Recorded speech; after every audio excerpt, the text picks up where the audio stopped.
Firmy, ktoré pôsobia v medzinárodnom obchode a aj v krajinách mimo Európskej únie, musia riešiť často komplikované colné konania. Od 20. júla, odkedy funguje centrálny elektronický priečinok, však majú tieto povinnosti o niečo jednoduchšie.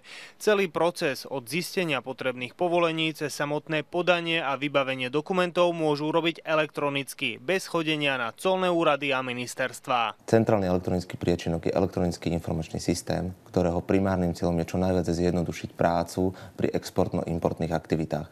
Jedná sa o systém, ktorý slúži podnikateľom a verejnosti na to, aby cez jedno okno, tzv. Single window módom, vybavili celú svoju agendu.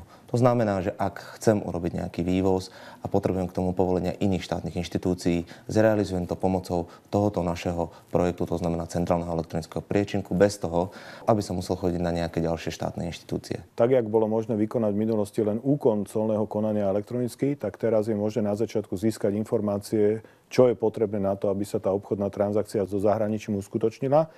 A takisto umožňuje získať všetky potrebné doklady elektronickým spôsobom, ktoré v minulosti bolo potrebné dokladovať v listine. To znamená povolenia, licencie, rôzne potvrdenia, ktoré sú potrebné na to, aby bolo možné povoliť danú zahraničnú obchodnú transakciu. Z hľadiska obchodníka sa celá komunikácia javí elektronicky, to znamená, on vie elektronicky požiadať, s výhodou znížených správnych poplatkov, vie dostať elektronický výstup. Systém ocenia najmä výrobcovia a obchodníci, ktorí robia transakcie mimo priestoru Európskej únie. Prínosy však pocítia aj logistické spoločnosti, špeditéri a aj samotná finančná správa a colní deklaranti.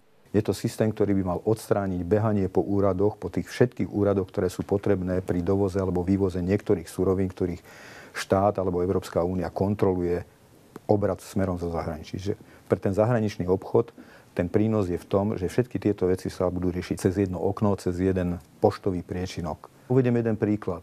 Máme výrobnú spoločnosť, ktorá vyváža do zahraničia, ktorá má potvrdiť objednávku, z ktorou sa povedzme nepočítalo. Ich odberateľ potrebuje naraz naviac tovar.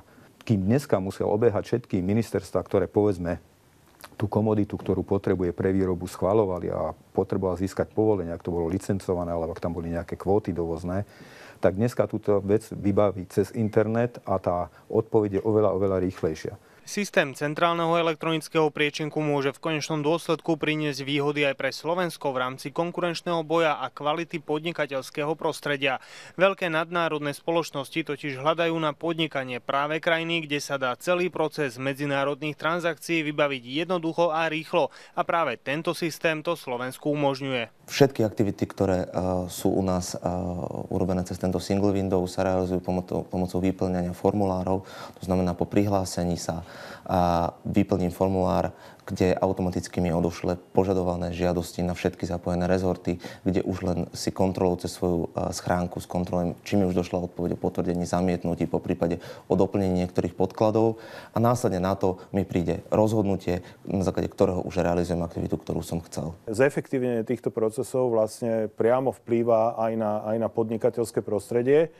A vlastne zvýšenie konkurencieschopnosti colnej správy Slovenskej republiky môže viesť k tomu, že pritiahne viacero subjektov, ktoré budú predslievať na Slovensku, čo má zase pozitívny vplyv aj na clo, ktoré sa odvádza do štátneho rozpočtu Slovenskej republiky, teda časť cla, ktorá sa odvádza do štátneho rozpočtu. Finančná správa prijala od júla 140 000 podaní a vybavila 500 000 správ. Systém môžu aktuálne využívať najmä exportéri. V blízkej budúcnosti bude ale spustený aj pre dovozcov. K využívaniu systému je potrebný len aktivovaný občiansky preukaz s čipom alebo zaručený elektronický podpis s príslušnými certifikátmi. Centrálny elektronický priečinok má niekoľko fáz. Tá prvá je zrealizovaná a funguje od júla. Jedná sa o vývozné a tranzitné aktivity a ďalšie agendy. Od 1.5. nás čaká spustenie e-dovozu, to znamená elektronického dovozu.